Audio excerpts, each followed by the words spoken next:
좋은 아침입니다. 오늘도 말씀 안에서 교회로 살아가는 하루가 되시기를 바랍니다.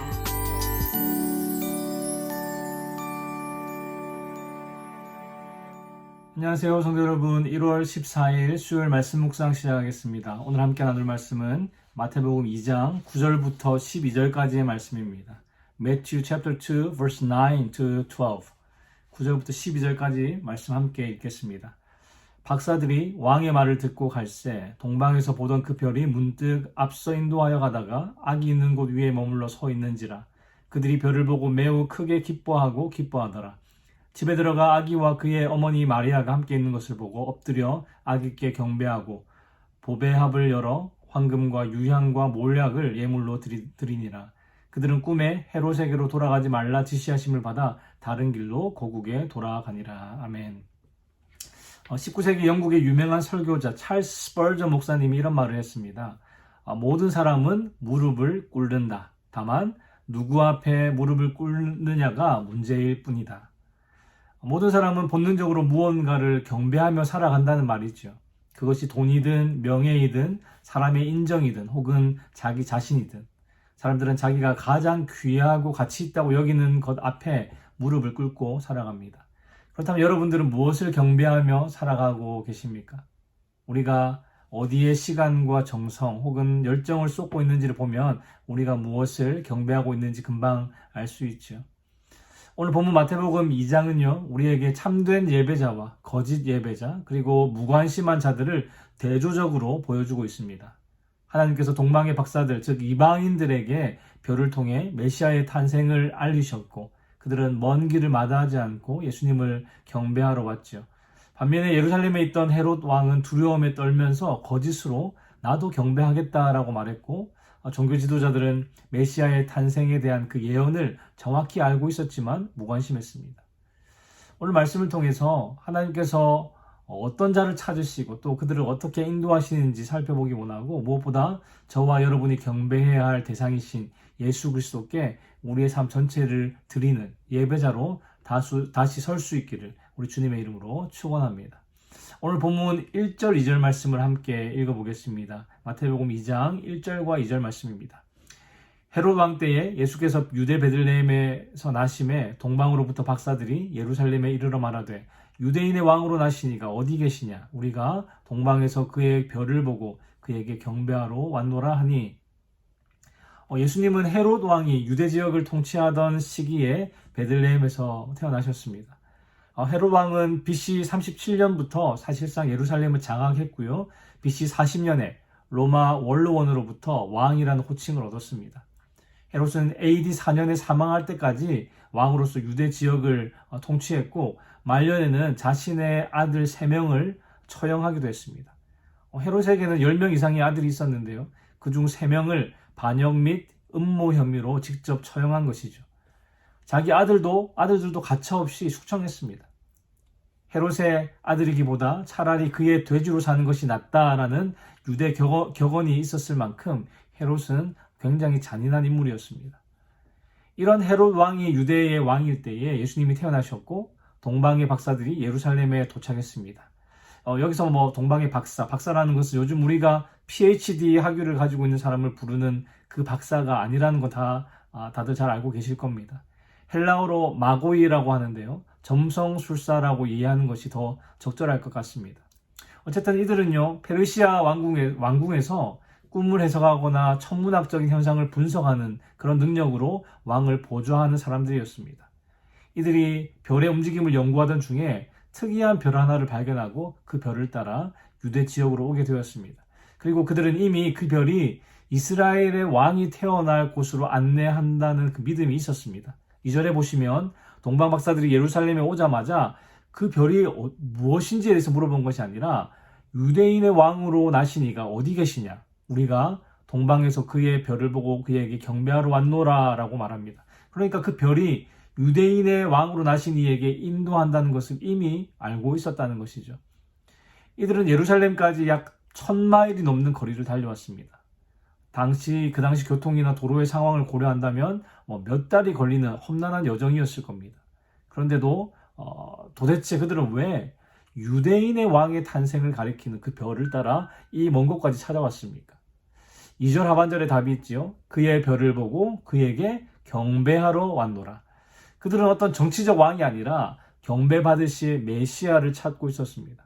하나님은 그들에게 별을 통해서 메시아의 탄생을 계시하셨고 그들은 그 계시를 따라 진리를 향해 나아간 것이죠. 놀라운 사실은 그들이 유대인이 아니었다는 것입니다. 이것이 의미하는 바가 굉장히 크지요.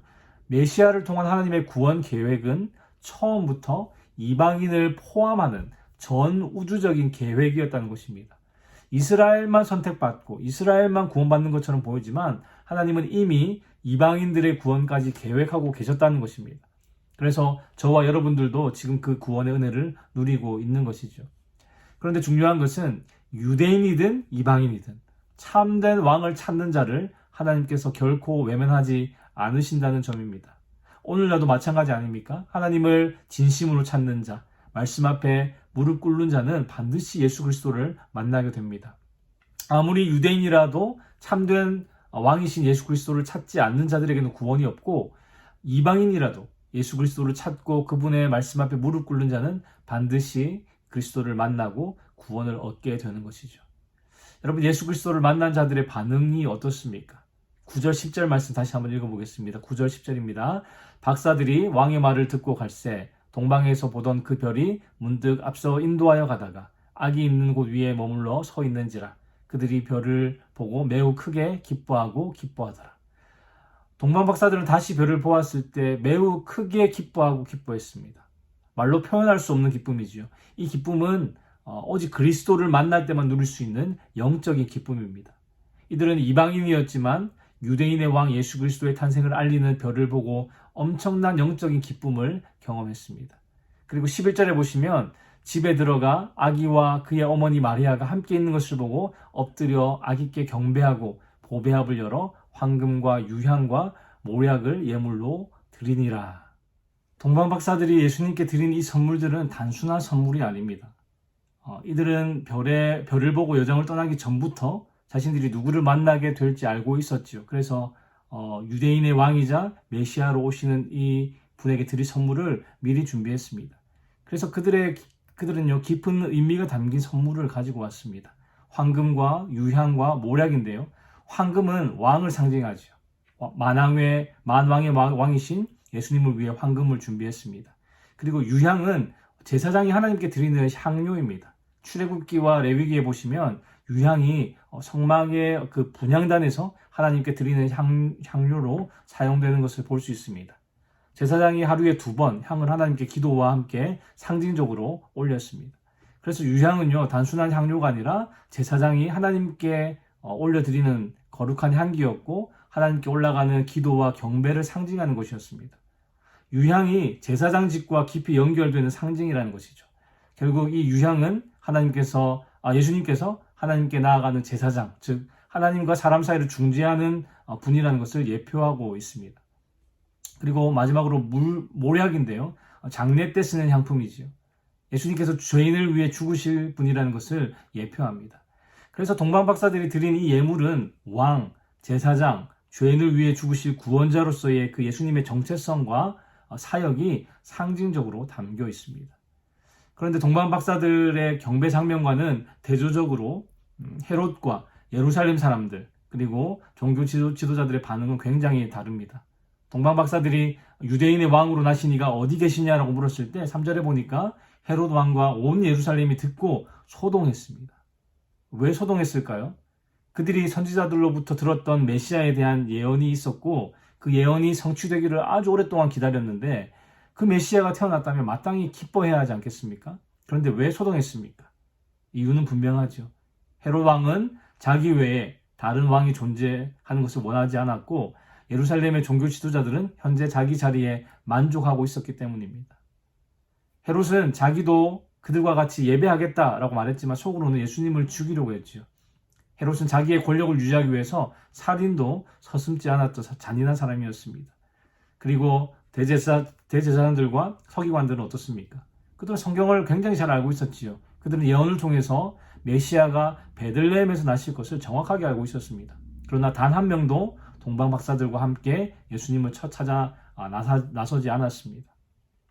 성도 여러분, 오늘 우리는 마태복음 2장을 통해서 세 부류의 사람들을 보았습니다. 하나님의 계시를 따라 먼 길을 마다하지 않고 달려와 무릎 꿇고 예물을 드린 동방 박사들, 참된 왕의 탄생 소식에 두려워하면서 속으로 제거하려고 했던 헤롯 왕, 그리고 하나님의 말씀과 예언을 잘 알았지만 단 한 걸음도 움직이지 않았던 종교 지도자들. 이 세 가지의 반응은요, 2000년 전의 이야기일 뿐만 아니라 오늘날 우리 안에서도 반복되고 있는 모습입니다. 물론 우리가 매주 예배를 드리고 설교를 듣고 큐티도 하지만 스스로에게 이렇게 질문해 보아야 합니다. 나는 참으로 예수님을 왕으로 경배하고 있는가? 내 삶은 그분 앞에 무릎 꿇은 자의 모습인가? 혹시 나는 헤롯처럼 예수님을 내 인생의 통치자로 모시는 것이 불편하거나 두렵지 않은가? 혹은 종교 지도자들처럼 성경을 알고도 마음이 냉랭하거나 무관심하지 않은가? 사랑하는 성도 여러분, 예수님은 내가 필요한 것을 채워주시고 내가 필요할 때 도움을 주시고 힘이 없을 때 응원해 주시는 나의 개인 비서 혹은 도우미가 아닙니다. 예수님은요, 내 인생의 방향과 목적과 존재의 이유를 완전히 바꾸시는 그런 만왕의 왕이십니다. 그래서 참된 예배는 그냥 찬양 몇 곡 부르고 헌금하고 설교 듣고 앉아있는 것이 아니라 내 삶의 통치권을 그분께 드리는 전인격적인 항복과 헌신입니다. 그렇기 때문에 예배는 예배당 안에서만 끝나지 않는 것이죠. 본문 12절에 동방 박사들은 헤롯에게 돌아가지 말라는 지시를 받고 다른 길로 고국으로 돌아갔습니다. 그래서 예수 그리스도를 만난 사람들은 반드시 변합니다. 예수님께 경배한 자들은 이제 자기 뜻이 아니라 하나님의 인도하심을 따라 살아가는 사람들이라는 것이죠. 오늘 이 말씀 앞에 우리 자신을 점검할 수 있기를 바랍니다. 나는 진실로 예수 그리스도를 경배하는 자인가? 주일뿐 아니라 월요일부터 토요일까지도 그분이 나의 왕이신가? 내 삶에 참된 변화가 있는가? 예배 이후에도 나는 여전히 옛 길을 고집하고 있지는 않은가? 예수를 거부하는 세상 속에서 나는 다른 길을 걷는 구별된 백성으로 살아가고 있는가? 이 시대가 비록 헤롯과 같이 자기중심성, 무관심, 거짓된 경건으로 가득할지라도 나는 오직 그리스도 앞에 무릎 꿇은 자로 살아가고 있는가? 사랑하는 성도 여러분, 오늘 하루도 다시 주님 앞에 무릎 꿇기를 바랍니다. 입술만이 아니라 마음과 삶 전체로 예수님을 경배합시다.